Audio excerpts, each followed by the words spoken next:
Hello everyone and welcome to another episode of Mark's English History channel, and as hopefully you'll be aware, I've been in Normandy recently filming a whole load of new content for you.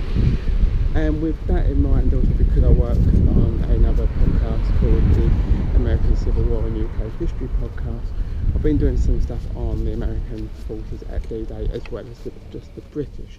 In this episode we are going to be discussing the role of the United States Airborne assault here in Normandy. So let's before we start, have a quick look at the tactical situation. So obviously you've got your 5 beaches. Now the 2 airborne assaults by the Allies, the British and the Americans, take place on either flank to help secure those.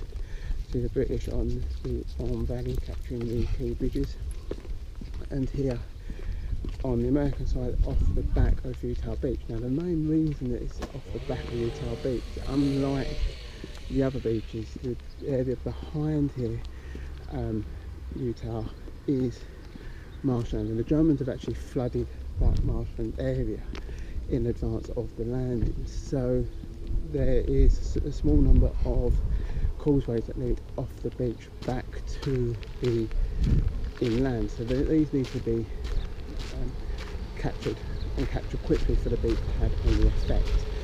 And so obviously I'm guessing a lot of you probably do know about that brothers, the 506 Airborne Division. So all the times that they mention in that series, Saint-Denis, Mons, Mary Glees and Carentan are all based around this area. So they come down, they're all landed by parachute, unlike the British that come in with a big significant glider forces, and they unfortunately do get scattered all over the place. So as they come down and they land and they land all these little villages, and here I am in St Mary Glees, which is on the inland section, and that is where I will pick up the story. So as I was saying, the troops are flown in by C-47 Dakota aircraft, and they're being dropped all along the Constantine, down the eastern coast of the Constantine Peninsula. They're coming in and they're under heavy flak, and this results in the missing of 9 on every drop down or DZ for each regiment. And this is why you get this mix up where there's members of the 100, and so that when they're on the land, they're forming up little bands to then find their way around. So this is where you do get this mix up occurring, where you've got members of the 101st and members of the 82nd Airborne Divisions fighting together when they should actually be miles apart. So it's a complete mess on that birthday on the ground. Eventually though, what happens is that these little bands do start forming up. They eventually start finding each other, because when a plane drops a bunch of parachutists, there's say 30 members in the 16s, I think, in the stick. So they come down, so they're going to be fair, even though they might be scattered from other members of their unit, they're going to be fairly close together. So eventually they do start forming up and start moving on towards their objectives. Like I say, I'm in the St Mary Glees at the moment. You've got Saint-Denis de Mont, which is a bit further down. I'm not too sure whereabouts from here it is, but you've also got the Breakwalk Manor area where the attack happens on the 105mm field position. But we're still in the night still, so they're coming down. It's early morning. They're not the first to land. Remember, the first drops to go in actually happen on the British side, because it's a lot more strategically important for the British to capture those bridges than it is the parachutist's job in this position here. So we're actually, like I say, we're in the town of St Mary Glees at the moment. Now, St Mary Glees is famous specifically for its paratroopers, or one paratrooper in particular, and there's a reason for that. So if you've seen the film The Longest Day, you know you see this actually occur, and that's because as the troopers come down, one of them gets stuck on the church roof, and as I spin around that, as you can see, that's the town centre, you can see up on the church roof that they've got a mannequin of a paratrooper up there, which is quite unique. So, but across the square from that is the Airborne Museum, so I'm going to go in there, hopefully get a bit more information and tell you a bit more about what the American Airborne troops were doing in this area. Okay, so I'm inside the museum now, and I've just seen it. So there was two sections to the airborne operation here in Western Normandy. So Operation Albany was the operation to drop the 101st Airborne in, and they landed around about 20 past midnight on the 6th of June.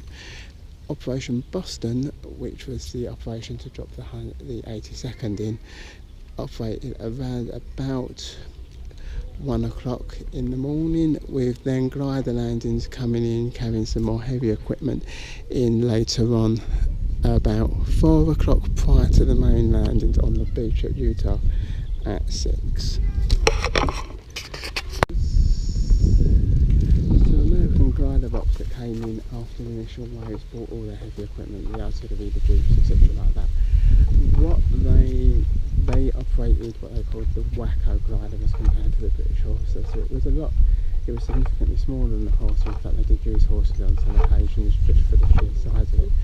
Unfortunately, as a result of being smaller, it was actually more manoeuvrable and lighter in the air, so had a longer gliding range, for example. So it was a combination of the two that we used on landings on June 6. This road that you see running down through in front of us is the Route Nationale 13. So that was the demarcation line between the 101st Airborne, which are over in that direction facing us. Okay, so here's the thing. So this road running along in front of us here is the Route Nationale 13, and it's a demarcation line between the 101st Airborne and the 82nd.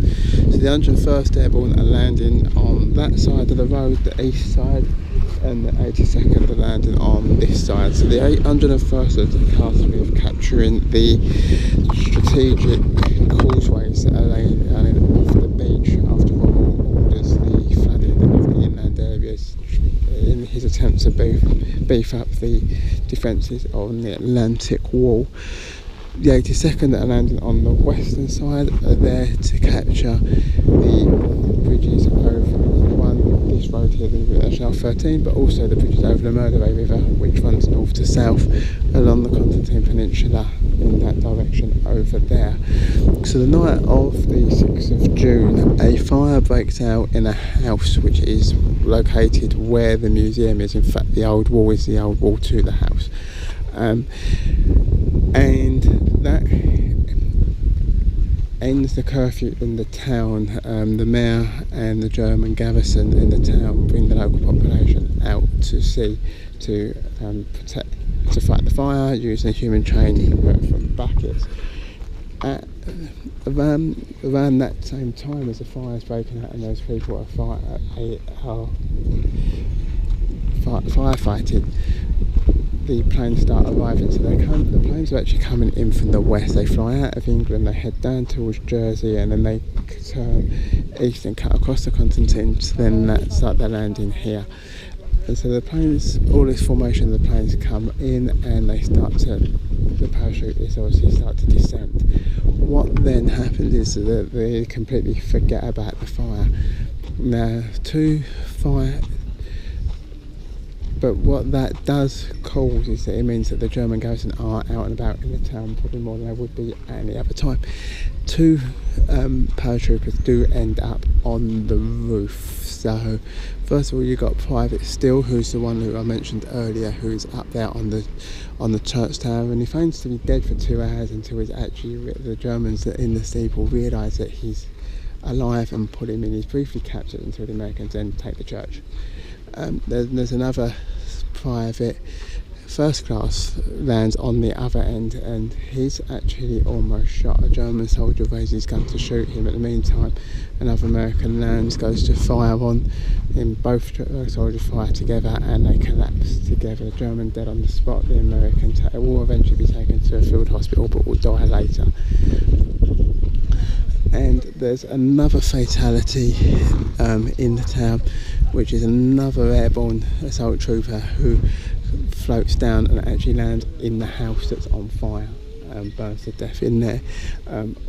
There's also numerous other casualties, both killed and wounded in around the town square and the rest of the town. By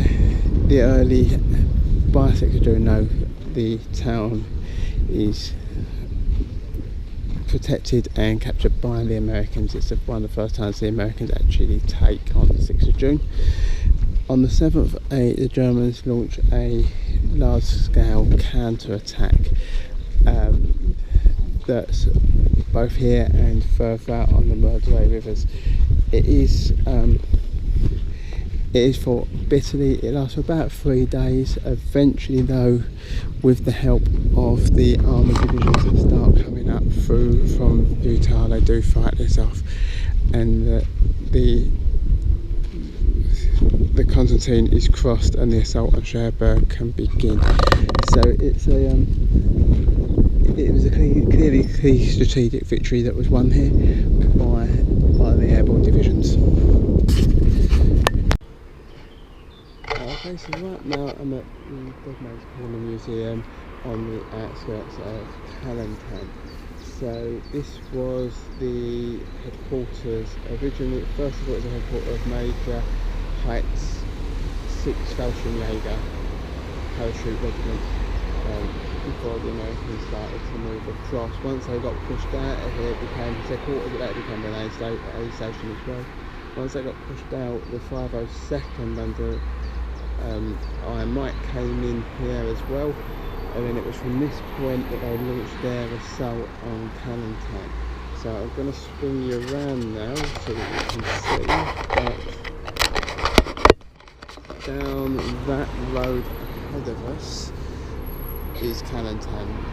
If you can see the sign there, it's 3.5 kilometres should we say.